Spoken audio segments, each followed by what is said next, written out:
So, ladies and gentlemen, take your seats, please.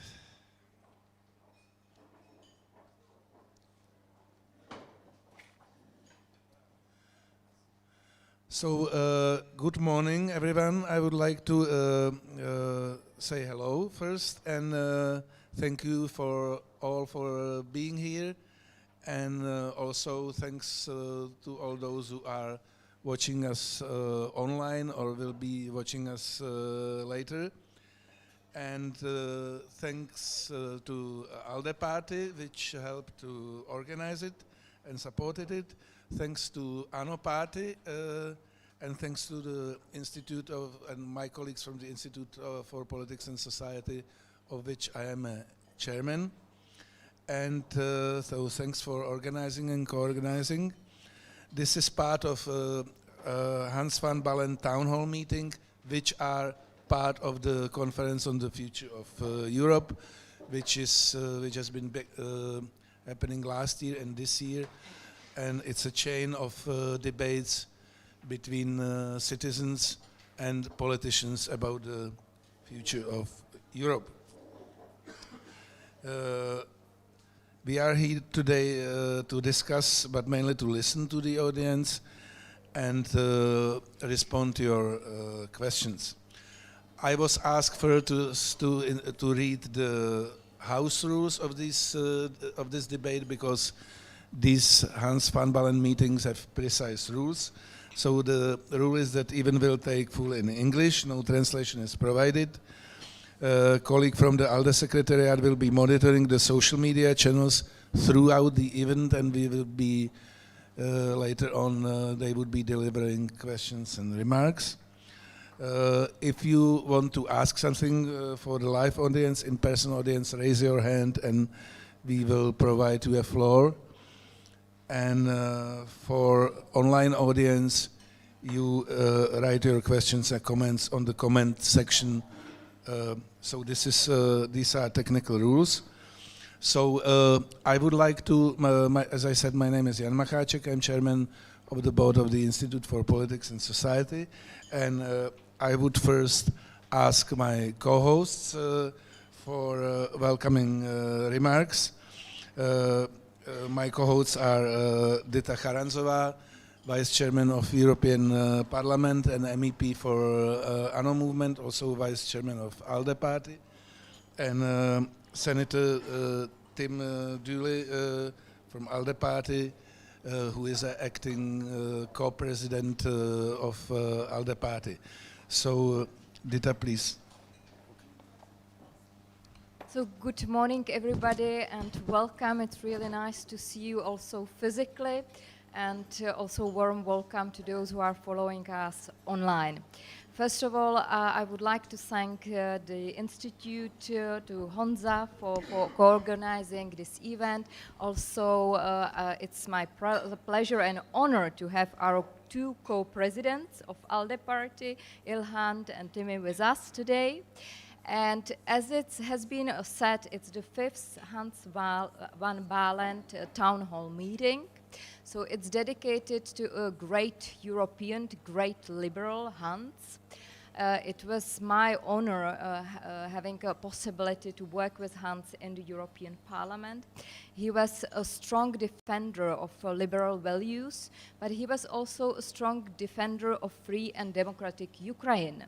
He traveled in February 2014 to Ukraine to support the Euromaidan movement and support the Ukrainians in their fight for democracy and freedom. So I'm sure that also his legacy will be reflected in our today's meeting. But I would like also to pay tribute to the great Madeleine Albright, who passed away last week, a Czech native. She was the first woman, as we know, that served as a US Secretary of State. And among other achievements, she is especially known for being a big defender of Nato enlargement. So thanks to her, also my country joined the NATO. And I would just quote from her book. She said, "The best response to disaster is resilience." And the only way to build and foster this resilience in the world of today, in a world challenged every more by dictators, authoritarianism, is by becoming together as allies defending freedom, by strengthening our partnership, by working all together. So I think her legacy will be also reflected in our today's meeting. So I wish you a fruitful discussion, and I will pass the floor to Timmy. Thank you very much, Dita. It is great to be here in the city of 100 spires, and I think it's appropriate that we would pay particular homage to Hans van Baalen, whom we all knew in different ways, but we knew what he stood for, and it was those liberal values. He was somebody of immense character and resilience through his own political career, and indeed right up to the end. And it is right that we've had these events in his name. This will be the 5th. We've been in Bosnia-Herzegovina, we've been in Spain, Italy, and Germany. So Prague is the next in that line. I suppose we're here today really to talk about the future of Europe, but not as people from the top table. We're here to somewhat moderate the debate. We really want to hear from citizens. And if this conference on the future of Europe is to be effective, then it needs to reach beyond those of us that serve in elected politics. It needs to reach out to the citizens and give a real opportunity for them on this occasion to go beyond the representative element of democracy and really give a voice to the citizens. That can only be to the benefit of the working of the European Union. I suppose the topic for discussion today, and I'm looking forward to hearing the contributions, is about European security and enlargement. And those two aspects are interlinked. In my view, and I think the view of most, security will only come with enlargement, and we really have to work hard in expediting that. I want to recognise Anno for being co-host today. You're great members of the ALDE party, and we work really well together with you. The ALDE Party Bureau is greatly enriched by the presence of Dita as one of our vice presidents and also vice president of the European Parliament. She works extraordinarily hard on behalf of not just Anno, the people of the Czech Republic, but she has a much broader and wider view about how Europe should be structured and how we can work better together. So she's an invaluable resource to us on a broader level than just to you as Czech citizens. So I want to thank her and recognise her in her hometown for that. I think we can't waste any historic opportunity here. The Conference on the Future of Europe is historic, despite what cynics might say, and we hear the deflections all the time that it's just a paper-pushing exercise, that it's a tick-box exercise. But I would challenge anybody that suggests that to have come and look at the kind of work that's done within these town hall meetings and look at the dialogue and discussion that takes place. For sure, it doesn't draw massive crowds. It's not going to compete with a soccer or a rugby game, but people who are really interested in and are effectively the leaders and opinion formers, they've had their say, and I'm hopeful and expecting that will form part of the final deliberations. I think I just saw another quote from Madeleine Albright, which I'll bring to a conclusion on, where she said, "Good guys don't always win, especially when they are divided and less determined than their adversaries. The desire for liberty may be ingrained in every human breast, but so is the potential for complacency, confusion, and cowardice, and losing has a price." And I think that quotation right now should drive us forward with that European project. Maybe we have become somewhat complacent with what we have achieved as a European Union, and that has allowed us, perhaps over time, not to focus on the real threat to what was the essence of the purpose of the European project right at the beginning, effectively a peace process. And that's why I think we need to hasten the accession of Ukraine and Moldova and Georgia. And I think we need to be offering more than neighbourhood agreements. I think we need to put those countries on a fast track to being part of our European Union. And for that, I think that would show that what Madeleine Albright talked about at that time, that we're not complacent. We see the threat and we react to it. So ladies and gentlemen, thank you very much for having the ALDE party as co-host today. And as I said, I look forward to the rest of the deliberations. Thank you.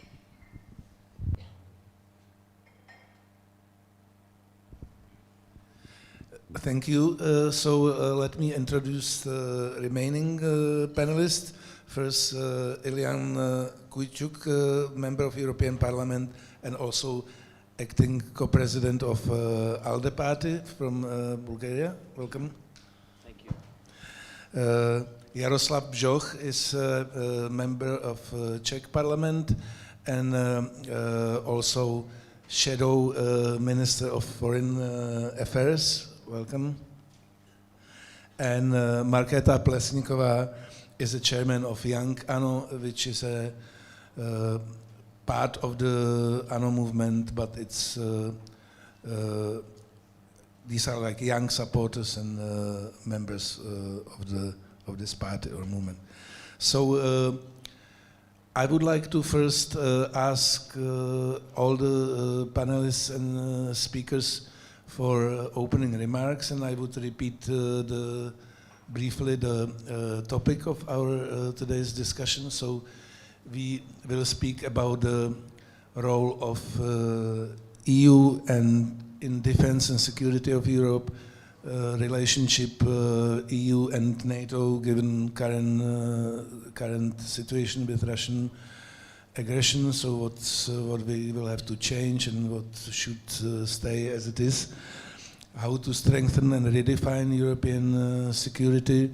But the most important question, since this is a discussion about the future of Europe and it's a very up-to-date question, we should definitely touch about Ukrainians, speak about Ukrainians' possible membership in the European Union. Should it be invited?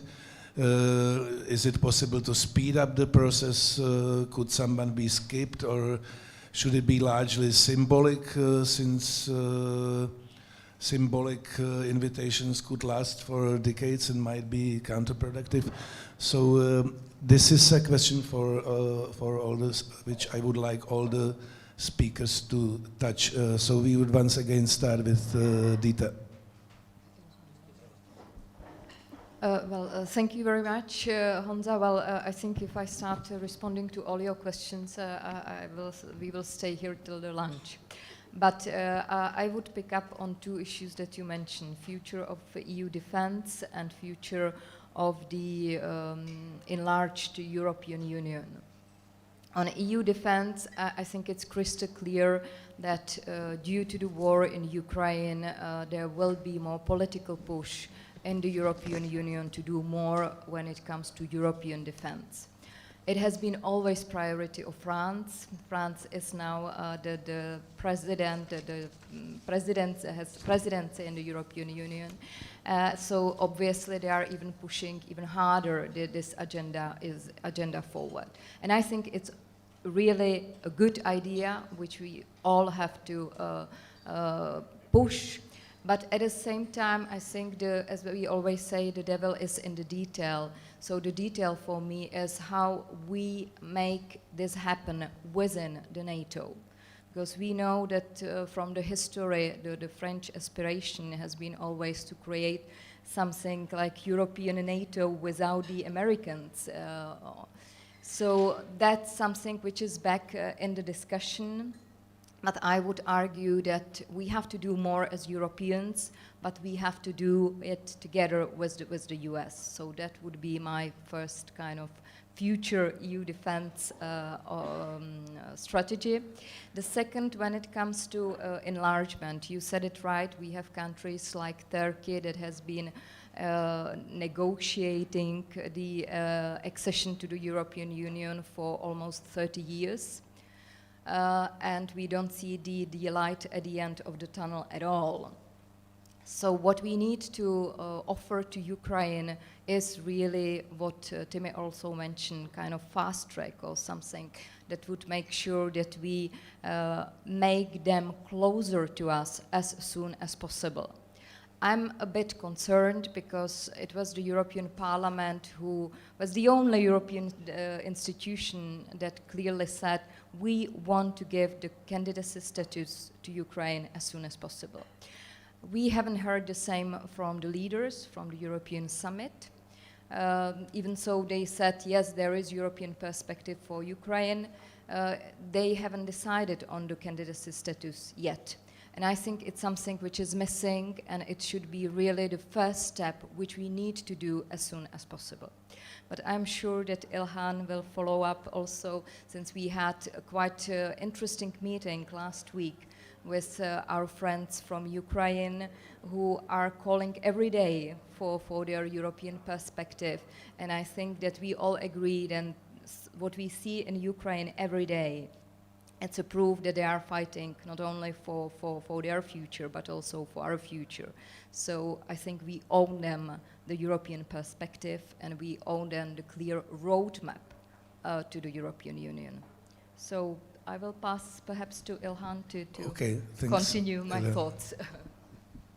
Thank you so much, and a great panel. Future foreign minister, leading MEP, future president of the European Parliament, as I always say to Dita Charanzová, and of course the future of Czech Republic and leader of Mladi. Indeed, the conference on the future of Europe is an extremely important exercise, and I want to bring a topic a bit back to our discussion. What was the idea when we wanted to discuss Europe? Obviously, always had two challenges. Do we want to enlarge European Union, or we want to deepen European Union? And myself and people like Dita were always challenging the colleagues from the West, saying that we should do both. We should deepen European Union because the reforms are necessary. We need to reform European Union because that was the main message coming from the last European elections. People were saying to us politicians, we like the European project, we find it reasonable, it's a peace, it's a stability, it's a prosperity, but we want to have it in more functional way. We want to have it in more efficient way. We want European Union that delivers, works internally, but also is eligible to find the good compromises on big challenges, on be it security, be it environmental, be it digital infrastructure, and to find a new way for European Union. But also we need enlargement, and it is mainly about security reasons. It is mainly about the security for Eastern Partnership countries, but also for the countries like Albania, North Macedonia, and all those Western Balkan 6. And finally, we are there. And Dita, just to remind to ourselves what was the starting point one more time. We know that the Council will say, okay, and it's enough. We don't need to change anything more because we have the treaties and we should act according to the treaties. But also, we knew what the Commission will say. It's obvious that the Commission will stay between the European Parliament and the European Council. But also, we knew that the European Parliament will be the leading force in that process. But in order to make big reforms, big steps, you need to have the support of the citizens. And thanks God, today we have the support of the citizens. If you take the conclusions coming from the citizens panel, citizens are saying to the politicians exactly the same messages what they were saying to us in 2014 and 2019. We need to talk about security reasons. We want to go forward with enlargement.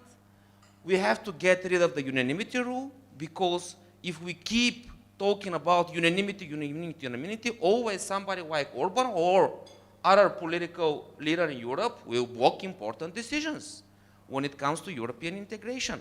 And that is not functional. That is not Europe we want to see.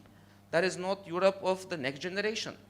And thirdly, this debate is not only about the past, but it's more than ever about the future. That's why the younger generations are playing important role on substance. They have the will, they have the courage, and they need to have the vision. Because let's be open and sincere to each other. What is the main problem of today's European establishment is the lack of vision. We don't know where we want to see Europe in the next 20, 30 years.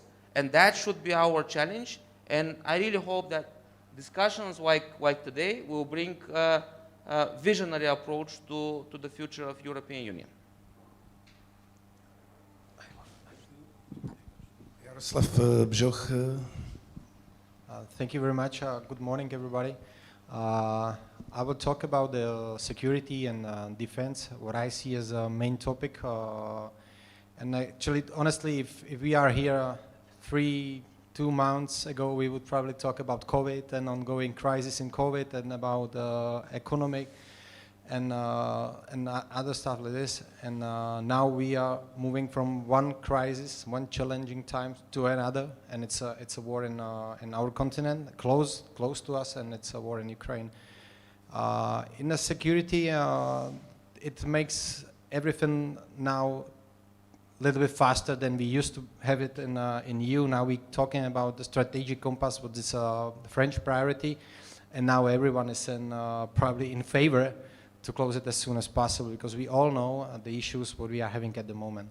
A few months ago, we were talking, if we talk about the security, we usually talk about hybrid threats, we talk about cyber security, and we didn't talk that much about the conventional war, because everyone was thinking that it's not going to happen in the region, it's not going to happen in Europe, and we all thought that no one is that crazy that would send bombs to another country. Yeah, we weren't that right, and we know about that. So if it comes to security, we know that you had quite a discussion about EU army. We have this permanent strategic PESCO cooperation, and now we are talking about investments in a conventional stuff for the army, and I think that making any new coalition doesn't make sense at the moment when the NATO and everyone know about it is the I think the most experienced alliance in the world, and what we should do in European Union is closer cooperation. Now we are having also discussion in Sweden and Finland. They are talking about joining NATO, and we have to have closer cooperation with NATO. We have also to discuss in the European area if it's necessary to everyone has the same, for example, battalions, or if any other country will focus on, I don't know, paratroopers and anyone for the other part of the army, and that's what we should move forward. We can't stop thinking about hybrid threats, because part of this war, what is challenging us at the moment is also information war, and we can see it mostly on the social networks.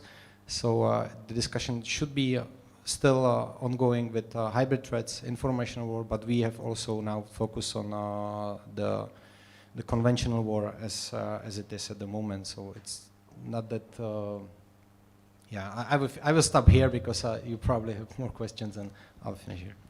Okay, thank you, Jaroslav. Now, Markéta. Good morning, everybody. Thank you for having me. First, I would like to say that it's really great to having some young voice here, because usually defense, security, and enlargement, it's not a topic that it's considered young, or that young voices should be heard. I think it is important for us also to have our say on this topic, and especially that this year is European Year of Youth. And I would like to share some personal story now with you. A few weeks ago, we celebrated anniversary of Czech Republic becoming part of NATO. And I remember the day when we become back to the West and part of this structure. I was at the first grade at grammar school, and I asked my father, why are we joining NATO, and what is it? What should it do? And he took me to Wenceslav Square, few kilometers from here, and he showed me the facade of National Museum, a big building at the Wenceslav Square, and you can see their halls. And he told me that these halls are from Russian bullets. I really couldn't understand it at that time, because he was referencing to the invasion of Soviet forces in '68 to Czechoslovakia at that time. And The only thing I really remember was the tone of his voice and strange look in his eyes. And I thought that, okay, there was some war somewhere in the past, but why we need it now? Why we need NATO now? And now, 23 years from that moment, children at my age, I was back there, are fleeing their country because of war. And they are looking also for our help. And to be honest, NATO we need NATO, but it's a little bit outdated, I think, because Lord Hastings said that NATO was created to keep the Soviet Union out, the Americans in, and Germans down. I think the last few weeks prove us that we need to thought a new strategy, because the Americans are basically on their way out of Europe. Now they are a little bit more cooperating, but still there is a trend of Americans going from the Europe, and the Russians are on their way back into the Europe. And we have to imagine a new security order. And I think that we are facing an unprecedented crisis at the moment, but EU is not new to crisis. I think we all remember last 15 years, it was basically one crisis from another. And the refrain from this crisis is really now well rehearsed. The EU is slow to react. Response is characterized first by internal disputes or disagreement between the member states, and at the 5 at the midnight, at the tipping point, we create some creative legal and political solutions. And it comes especially to the area of external affairs. The EU is really hamstrung by the unanimity voting and the variety of member states' interests, and also some external actors or factors that play member states us against one and each other. I don't know if you know a Twitter account named Is EU Concerned? Basically, it collects the standard responses to crises that the EU is really good at delivering. They are well-balanced statements indicating the level, especially sometimes like very deeply, strongly, extremely concerned. After the events of 26th, 27th of February, the response of the EU after the invasion led this account, the account Is EU Concerned tweet. For the first time in 8 years, I don't have anything to tweet. Because the EU emerged finally as an actor that can swiftly and effectively protect its strategic short and long-term interest. And I think we have to now find a new geopolitical role for the EU. And there is one word or two words, strategic autonomy. And I think it is not as something as latest buzzword in the long history of bizarre EU jargon, or some, let's say, term of Emmanuel Macron's campaign referring to the Gaullist time. I think it's the true new security imperative for Europe to fully embrace our continental and global role as a security provider. And also we need to think that countries as Ukraine or Macedonia and so on are not in our backyard, they are in our courtyard, and we should signal them this, that they are part of the Europe. Thank you. Thank you very much. So I would like to ask Tim, do you want have some remarks on this? Well, I suppose it's well recognized now that, you know, based on what we've heard here, we're really, I think we need to work really fast and really hard on bringing those member states that or those countries who are not part of the Union. If we're to understand what has happened and we're prepared to act more quickly. It's often recognized that the Union works well around the standard principles that are there, but there's a challenge now, and the challenge is to the security of the entirety of the Union. And some will say, quite rightly, does Russia intend to stop at Ukraine? Are there some other motivations there that will allow Russia, or will encourage Russia, to move further to the west? And we need to be prepared for that. And that's why I think we, in the first instance, have to expedite the membership, particularly of Ukraine, Moldova and Georgia. We need to give them an assurance about that, and we need to do that, I think, without delay. And until such time as we have a plan in place for that, then I think the questions will be asked about our where we stand on this. Okay. Thank you. So we have some questions which came in advance. So one is for Dita, and it has to do with the disinformation and fake news in this current war situation. So what's your take on this? What's your take on the fight with disinformation and fake news during the war? We are also liberals here, and especially at this session, so we shouldn't forget Voltaire, right, who said that I disagree with you, but I would always fight until my last breath for your right to say what you want to say. So where is your balance on this? Well, I know that it's your topic, that you organized several conferences on this topic, and you are right. We need to find the right balance between the freedom of speech online and the fight against the disinformation. But what is happening now is that, first of all, we have all realized the role and the importance of the big technological companies that they play in our society. And that the fact that they need to also take certain responsibility. The war in Ukraine is, in this regard, an excellent example, because we see a lot of Russian influencers with millions of followers being paid for spreading the war propaganda. That's the reality. We see what we call the monkeys group online that are spreading the war propaganda through different channels. It has been also released by the EU Czech factors that the group that was spreading the false information, the so-called anti-vaccine groups online, transformed themselves to pro-Putin propaganda. So that's a serious problem, and we need to get really the tech giants to do more. We are currently discussing the so-called Digital Services Act, which will put more pressure on the shoulder of the big tech companies, because at the end of the day, they already have it in their terms of conditions. They are obliged to monitor what is happening on their website, and if there is a clear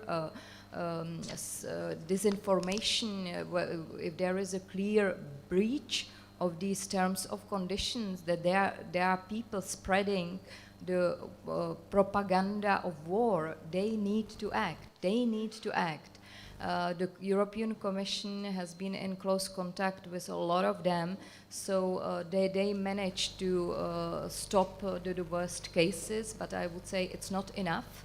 And we really need to put forward, unfortunately, a certain regulation, a certain legislative measures to oblige at least the big platforms to fight the disinformation online.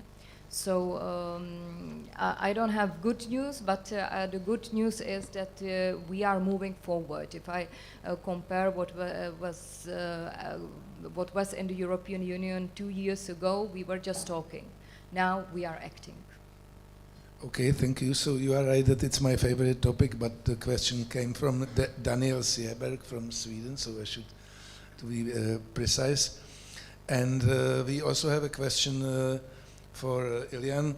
How can the Conference of the Future of Europe contribute to accelerate the EU accession process of the Western Balkans?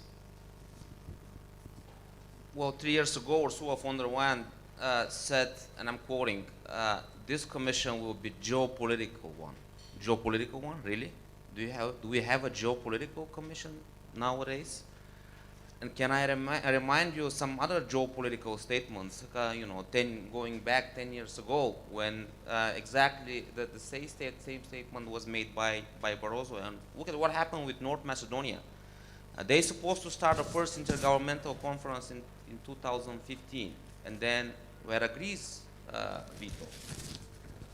And then a couple of years later, we had a veto coming from France and the Netherlands. And now we have the so-called bilateral dispute between my own country, Bulgaria, and the Republic of North Macedonia. And because of that bilateral issues, we are keeping countries like Albania, who are doing their utmost in fulfilling the expectations of their own citizens when it comes to the European Union.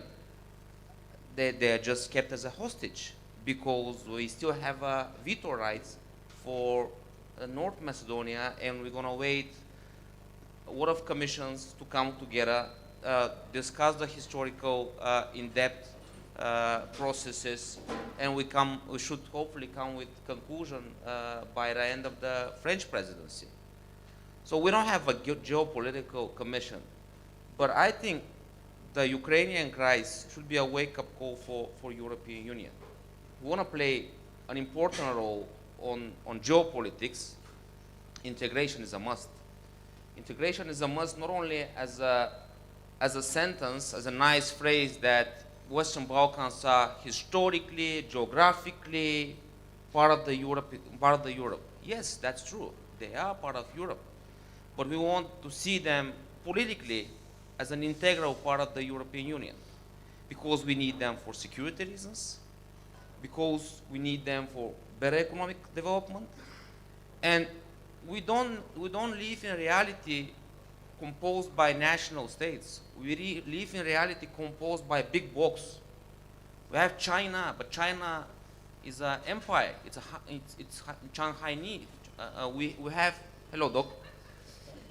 We have United States of a federal structure. So I think the major question for this conference is, what is raison d'etre, as the French say? Where we want to go with the European Union? Do we need more federal approach, or do we need European Union acting on national level and European Union doing too little, too slow? Little bit in the Balkans, little bit in the Eastern Partnership. We're going to wait 10 more years for the next step.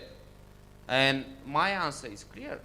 We need to have European Union doing much more, quicker, acting quicker, but also acting more efficiently. And the best way to prove the credibility of the Union in geopolitical terms, I do believe, is Western Balkans. So the Conference of the Future of Europe should play an important role. Unfortunately, our decision to take them on board as observer members during the conference was not taken in a serious way. We wanted to invite them, and this was the official proposal of Renew Group in European Parliament, to take part as an observer member. So we listened them, we linked them with the policies of the European Union way before they become a full member of the Union. But some other fractions had a strong hesitation, and I still regret that. Thank you very much. So there are questions coming in, and all of them are asking about this fast-track membership. So I will ask Jaroslav basically the same question. Ukraine fast-track membership and Western Balkans, which are waiting and fulfilling. So what's your take on this? We should show and give Ukraine some perspective. We should show them that we want them in the EU, but it's in my opinion, it's hardly to think about any fast track, because I can't imagine how it should work. We have Balkans country, and we have they are waiting for years. They are making all the changes in their laws and stuff like that, and sometimes it's quite painful for their countries. We must admit it. And but on the other hand, and of course, there is. I know that there is a war in Ukraine, and we need to help them, and we are helping them. But we can be the European Union can be the one who is promising something we can actually give them at the moment. So I think that the perspective of joining EU is the right way. But talking about any fast track when there is a war, when there is troubles with the borders of Ukraine at the moment, I think it's too early to talk about it. But the perspective for joining EU should be on the table. And we should tell them really clearly we want them in EU. That should be the message at the first stage, in my opinion. Thank you. So similar question for Markéta, but very specific, coming from Kopány Bendekus Sarvas from Hungary. Events are happening quickly. Ukrainians are very pro-West now, but how will the EU make sure not to push them away with the issue around the membership process and alienate them? Thank you for the question. I think we are also showing that Ukraine is counted on when it comes to the membership of the European Union, because we see that for the first time we are sending lethal weapons to the third country. And we have also activated special protection for the citizens of Ukraine fleeing the war zone. And I think that is one thing we have to do, show solidarity, show that we are doing what we can. We are really also the Declaration of Versailles, I think it's also a watershed moment in European history. And we should remind also ourselves that we really owe the Ukrainian people a lot, because their heroic defense and determination and also commitment to our values has made that we are really motivated, and we have a courage to stood up as a European Union, I think, for almost first time in history. And I think there should be a clear roadmap for the Ukraine to the European Union. But on the other hand, we still have to think about that to become a part of the European Union, you have to undergo a lot of reforms, and you have to make into your system over, 60 years of acquis communautaire. And for Czech Republic, it took 10 years to make it. So I think there should be like clear strategy, clear roadmap, and not only also for the EU membership, but some plan for post-war reconstruction of Ukraine. And still, some people say that it doesn't have sense to show Ukrainian flags everywhere and so on, but I think that's what we should do all the time, to remind Ukrainians that we are really here, we are all Europeans, and we are ready to act as much as we can. Thank you, Markéta. So we would now collect questions from you who are present here. So please raise your hand and introduce yourself, and you can also say on if you ask some panelists specifically, or if you ask all of them. I see Ondřej Houska over there.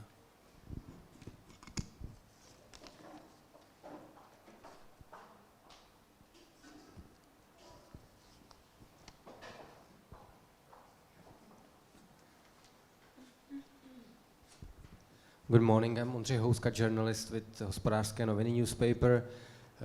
Italian or French politicians are expressing views that the EU member states should do what they did 2 years ago, namely after the first wave of the pandemic, namely to create a fund and go to the markets and borrow money jointly, this time for military or defensive purposes. So I would like to know if you are for or against it. I don't know to whom to address this question, but it's political, so for all the politicians, if they can reply. Thanks. Okay, so we will start with Tim. Well, I come from a country that's militarily neutral, but we're certainly not neutral on the humanitarian aspect or the moral aspect of this aggression. We've contributed to the fund that has already provided support to Ukraine. We've contributed to the element of it that is associated with non-lethal equipment, life protection vest, helmets, and all of that kind of thing. I'm not so sure whether there's a need for that immediate response from a military or defensive spending perspective. I do think, though, that there is a need for that approach in relation to the humanitarian aspect of this. There are some countries that will carry a much greater burden than others. Part of that's geography. I'm conscious that, I think, Dita, you told me last night, there's about 250,000 Ukrainian refugees in the Czech Republic. I know there's a very considerable amount gone to Poland. Even in Ireland, we have probably close to 20,000 refugees for a small population of 5 million. So that will place a very, very significant burden if we're to show the kind of support that we should show. So I would support the principle of a program similar to that which was envisaged for the pandemic, or put in place for the pandemic, being looked at to support the refugee crisis resulting from this aggressiveness by Russia. Thank you. Dita? We've had a lot of discussion in the European Parliament on this topic, but it was especially linked to the economic impact of the war in Europe, because there is still ongoing discussion whether we should stop the Russian gas and oil in the European Union, and if this is going to happen soon, then there will be a huge economic impact on the European economy.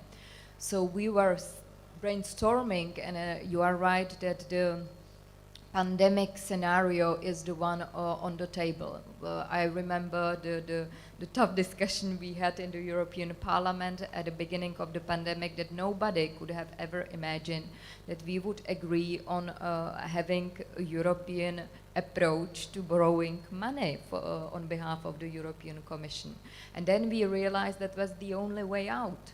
I feel that we are in a similar situation, that if the war is going to continue, and I very much hope so, the European response to the Russian aggression would be even tougher sanctions, then there will be economic consequences for all of us. And we need to find a way how to pay it back to the member states. And I very much agree with what Timmy said on the question of solidarity among the member states, because now we see that this part of Europe, Czech Republic, Poland, Hungary, Slovakia, are facing the first wave of the Ukrainian refugees. I remember the refugee migration crisis back in 2015, where we were also trying to find a way how to help the southern countries. So now we need also to find also financial resources, how to help Czech Republic, Poland, Hungary and Slovakia to deal with the refugee crisis. So it's not decided yet, but it's definitely the topic that we have to look at it, and I see it as a very serious option that we should take. Thank you, Ilhan. If I divide my answer to two parts, the first part I think is that we need a Marshall Plan for Ukraine, to rebuild Ukraine, to restore Ukraine, and that is important, and we can do it only with a great amount of solidarity. And the second part, obviously, as Dita was answering, the consequences will be big, be it on migration and refugees, be it on energy and other aspects of our economies.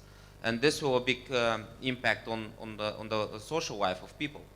And for that, again, we need a common approach. We should have lessons learned from the COVID pandemic as well.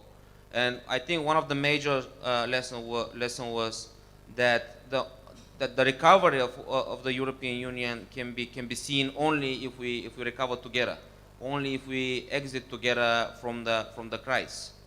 And I think it's time to come to these common actions. We have asylum and migration package on the table for how many years? More than 10 years, sitting in the council, and was blocked, sometimes not only for good reasons. And this environment gives us a big opportunity. If I sum up my answer, I think the crisis is bad as a crisis, as a consequences, and we will have deep reflection in our societies. But I think it's a rebirth of the European Union. It's time for European Union to rethink and to act together when it comes to migration policy, but also when it comes to common actions on economic development and security challenges. Certainly, I do support those of the panelists saying that we need stronger European leg in security system of NATO, which doesn't mean that we have to rethink our relationship with NATO, but also the Afghanistan crisis showed us that we need a stronger take on our security architecture. Thank you. Jaroslav? I'll be really brief because my colleagues almost said everything. Regarding the fund, I'm not a big fan about it because first of all, we have to deal with the next generation EU. We have to see if there are any opportunity to move the money somehow, somewhere, because it's still, for EU, it's the same crisis as the COVID for us. If you talk about economy, for example, so it's still the same. Of course, if we talk then about rebuilding Ukraine, because if you see a city of Mariupol, there's nothing. It's just, so then we have to talk about if we would like to create any new fund, or if we will take the money from each member states or each country who just want to show their solidarity with Ukraine. So it's gonna be, I think it's gonna be a hard discussion. But first of all, we have to see where we are at the moment, do our own homeworks in each country, and if there is necessary to have a new fund. But first of all, we should look deeply into next generation EU if there is any chance to move the money somehow. But it's just brainstorming. I'm not sitting in the European Parliament, so. But what I would do, if I'm there. Thank you. Thank you, Jaroslav. So there is a space for next question.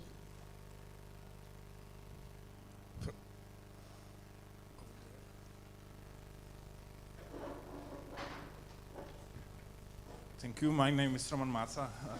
I'm just curious about your input about the fund, and as you mentioned, Mariupol.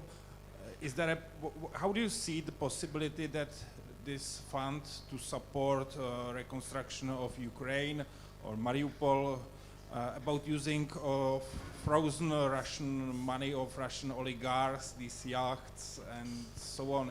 Is that a possibility, or it is nonsense? So thank you. Thank you.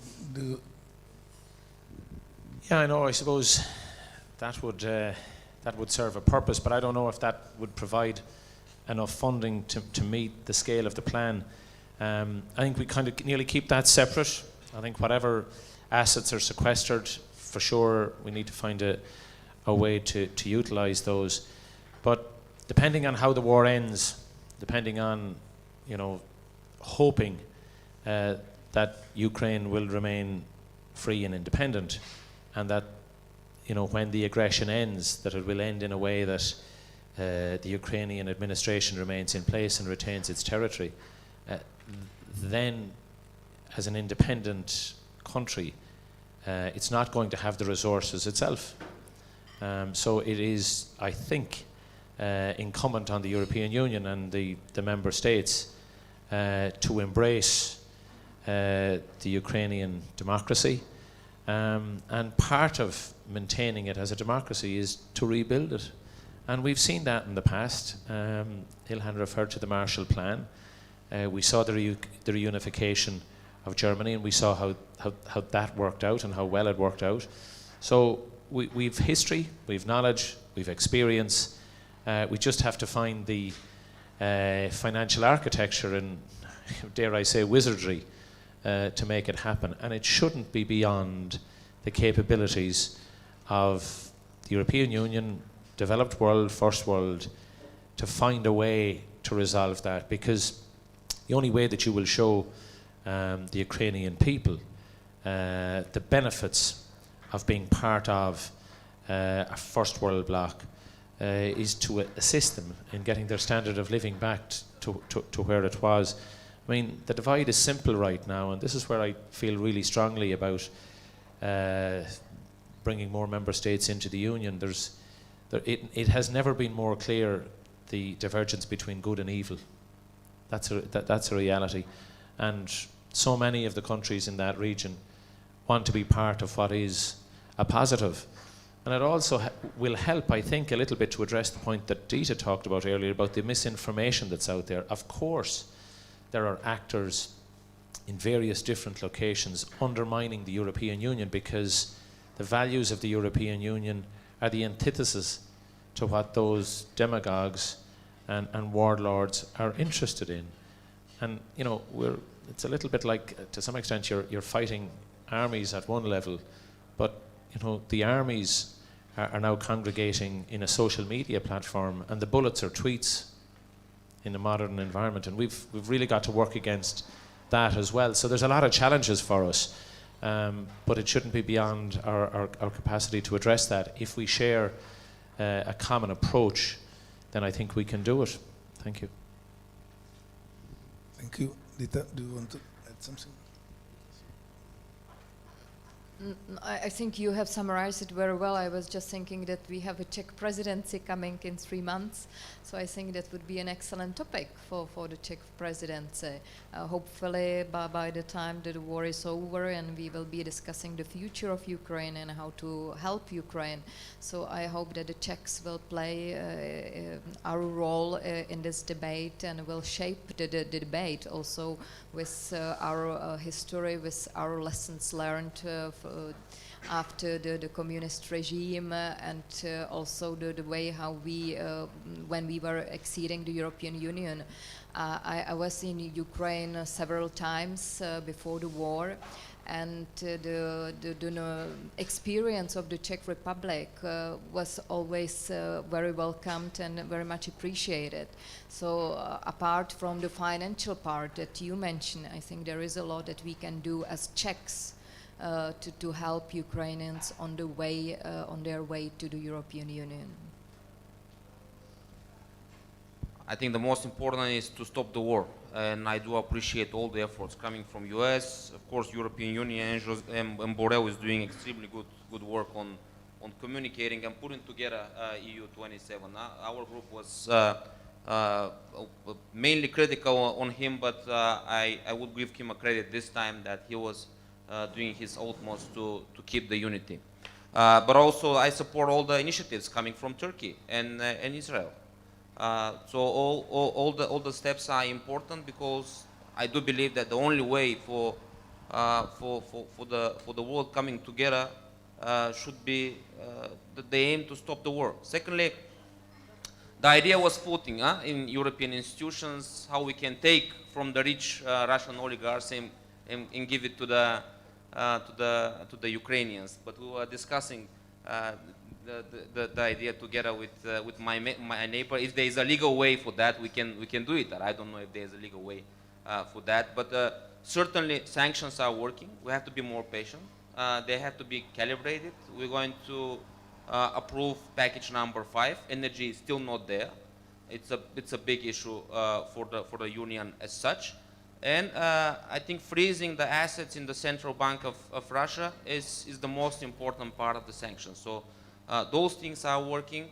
We have to be, as I said, patient and coordinate our joint actions. Thank you. Jaroslav, okay, so we have a question, this lady. Thank you.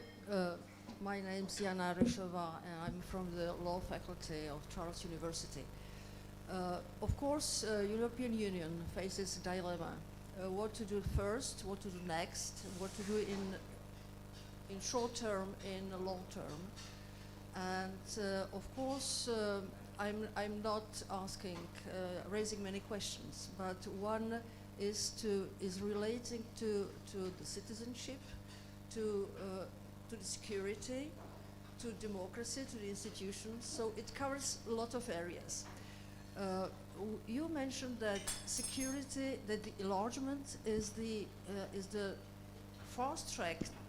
Let's say, the enlargement is the fast track for security, and it links to the citizens who feel like those who are actors to decide on what the security is to be. My question may be sound provocative in terms of the European citizenship. We know that European citizenship is something which is related to the member states' affiliation. If the crisis in Ukraine is raising the question of integration of those who flee the war, and if we do all the possible to integrate those who fled the war, and we did all the possible to make them integrated, the kids, in all aspects, is European Commission ready to integrate them in political terms and to think of European citizenship of EU without the membership of the country they come from? Okay, so it's a very interesting, special question. Who wants to react on this, Ilhan? Excellent question. We had a similar discussion, exactly similar discussion when it comes to Brexit. Can we have the Brits as European citizens without having Britain as part of the European Union? And legalistically speaking, it's not possible. But of course, we are speaking in political terms. Do we have the vision, do we have the courage and ambition to integrate the brave citizens of Ukraine? It's not on me to say, but if I'm one of the leaders of the European Commission, I would support that idea. But it's a floating debate in European institutions. I don't think we're going to find a common answer to that. Obviously, it's a big political question. Well, it also is a question of sort of justice, that you would be rewarding those who fled, even though it's mainly mothers and kids, and you will not be rewarding those who stayed and are fighting. So I see a lot of issues around this. So is there any question from the audience? Okay.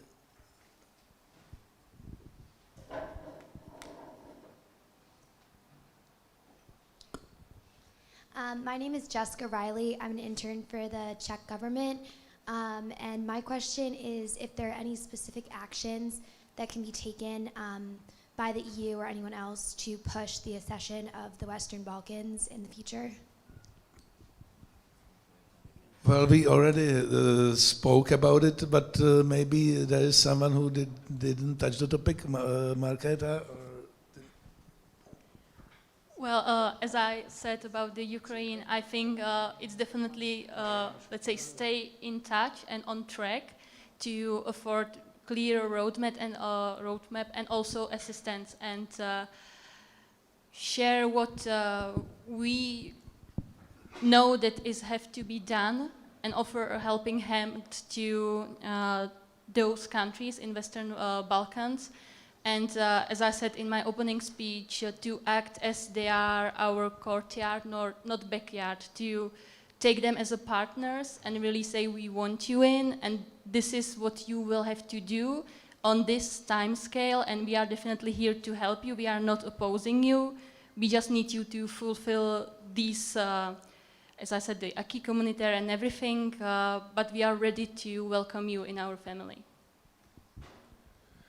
Okay, so I will have a question myself now. So if we think about some positive scenario, for instance, there will be some peace agreement in Ukraine at some point, there will be some compromise, there will be Ukrainians guaranteed neutrality, maybe they would give up some parts of the territory, we will know, but it's between Ukraine and Russia. So, but what's the role for the EU to play, and well, possibly NATO also, and what's how is it's going to be with the sanctions? So it's clear that Putin would demand to end the sanctions, but this is not on Zelensky to decide. So can you imagine that these two parties make a deal and we will give up on sanctions and forget what Russia did? Or can you imagine that sanctions would be somehow part of the peace deal? So what's your take on this, Tim? Yeah, I think the sanctions have worked and are working. Yes, they take a little bit of time to put pressure on the Russian Federation and on its economy, but I think we've seen the spiralling inflation rates there at the minute. That's unfortunately going to hurt the Russian people. It may not hurt Vladimir Putin or his cadre of very well-off people, but in time, as the economy grinds to a halt, it will become incumbent on him to, I think, sit at the table. I take the view, rightly or wrongly, that the Russian aggression was aimed to have a quick-fire attack and capitulation by the Ukrainians, and that the war would be over quickly. That clearly is not going to happen, and that's a negative, I think, from the Russian perspective. So your question really is, so what should the European Union be doing? I think to continuously tighten the noose on the neck of Vladimir Putin through increased and enhanced sanctions. We've got to be somewhat cautious, because there are some countries who, quite frankly, cannot turn off the oil tap or the gas tap.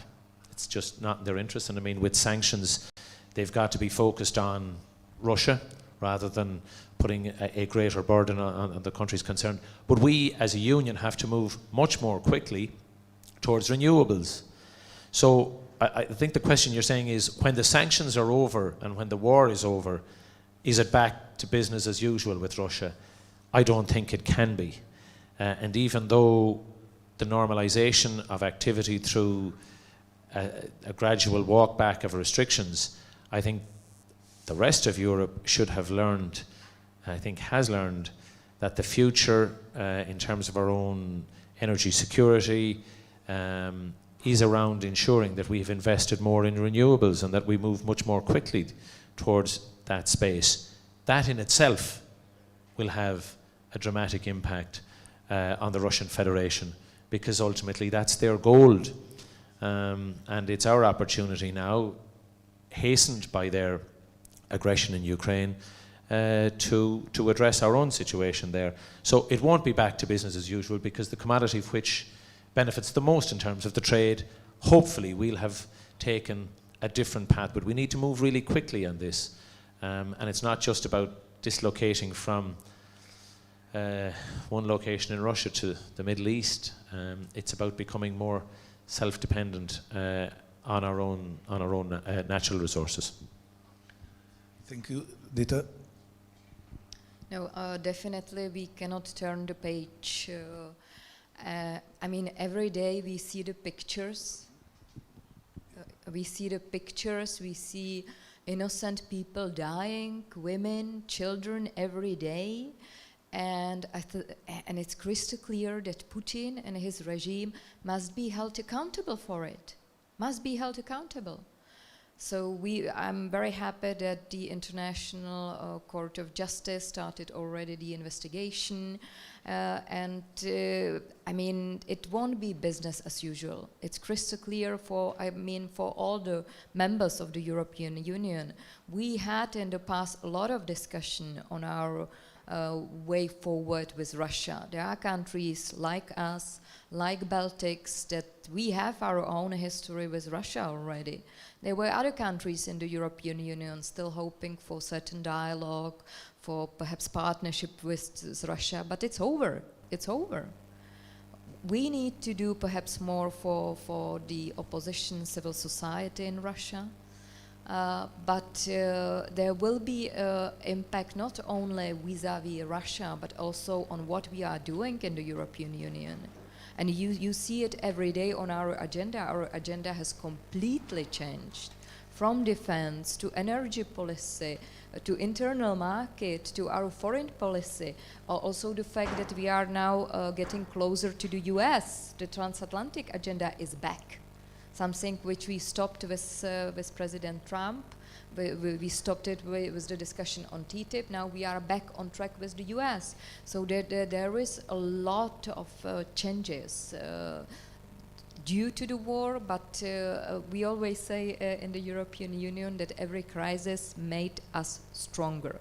And I feel that is happening also nowadays. So I will push a little bit more with the question. So I tend to agree, but on the other hand, like we all want peace as quickly as possible. And what if it is a conditions basically on behalf of Russia, we will go for peace, but if you provide us with this almost as business as usual. I think business as usual is over now. We cannot have business as usual with Russia, at least with Putin and his cronies. I'm not going to talk about further developments in Russian politics. It's up to the Russian people. But certainly we have to find a way to communicate with the civil society. I mean, we have great parties, be it Yabloko, be it Kasyanov party, Parnas, and those people are struggling.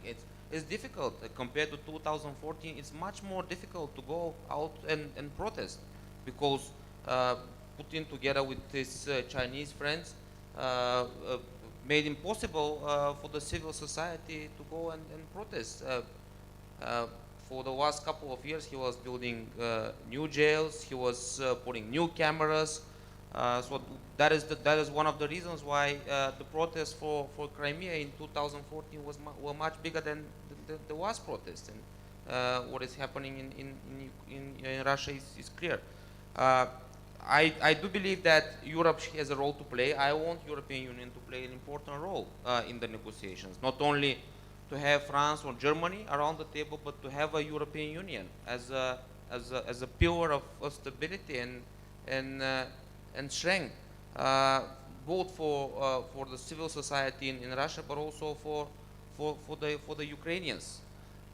Otherwise, again, we will come to the point that European Union is weak. European Union is not able to deliver on big issues, and that is quite a problem for all of us. Thank you, Jaroslav. Honestly, I can't imagine that there's something like business as usual in the future with this regime, what is in Russia at the moment. I'm specifically saying this regime, what is in Russia, because it could change, and we all believe it could change. But we have too many options at the moment. What's going to be the agreement? It's going to be some peace agreement or just agreement, a ceasefire agreement or something like that. And yeah, mostly it's about Ukraine and Russia. But we are all Western countries are involved. We are involved with sanctions. We are involved with helping Ukrainians. And we have to deal with it. If they are by the desk talking about any agreement, we have to know about it. And we have to support or talk to President Zelensky and deal with him too. If he asks us to, I don't know, take off some sanctions on Russia, are we supporting him? Yeah, we probably would support him if we want peace in Ukraine. But hardly imagine that there is something like business as usual with this regime. It's impossible. He broke everything what he can imagine in Europe, and it's nothing like. Even when there is a peace agreement, it's. And I think that some sanctions will be on place for a long time. Obviously, we have to think about the people living in Russia, because even when with that hard brainwashing by the government in Russia, but we still have to think about them because it has impact on the civilians, and you can see that there's a big gap between oligarchs and the poorest people in Russia, and we can't stop thinking about them because if we talk about European values, if we talk about our values, we still have to think about them. But it's about the regime at the moment. So sanctions would be probably, few of them will be probably for years, and but not something like business as usual. Thank you, Markéta. If I may add something, of course peace is important. We are all there. We are aiming peace, but the next important question is under which conditions? Putin talks about denazification. I really don't understand it. I don't get it. He talks about Ukraine being neutral, like in Austria. but with the same number of troops. But Ukraine is four times bigger country than Austria. So the conditions are important, and in the next couple of days or weeks, we'll have this on the table, and it's again it's on European Union to be there and to play an important role. Thank you, Markéta. I would definitely agree that it cannot be business as usual no longer, because you cannot do business with the aggressor, and we have to put really stress on that the aggressor is Putin and his regime, not the Russian people. And I would be really happy if the peace talks would be going under the Czech presidency, for example, but I'm a little bit afraid that it will take maybe years to get the Putin and the other side to the negotiation table, and definitely it should not be him who will be dictating the conditions of peace, because now we are at the moment, we all want peace, but sometimes we have to defend peace, and now we have to really stay strong, support the Ukrainian people, and show to Putin and his regime that we will not step down or step back, that we are ready to be here for as long as possible to achieve the peace. Okay, next question.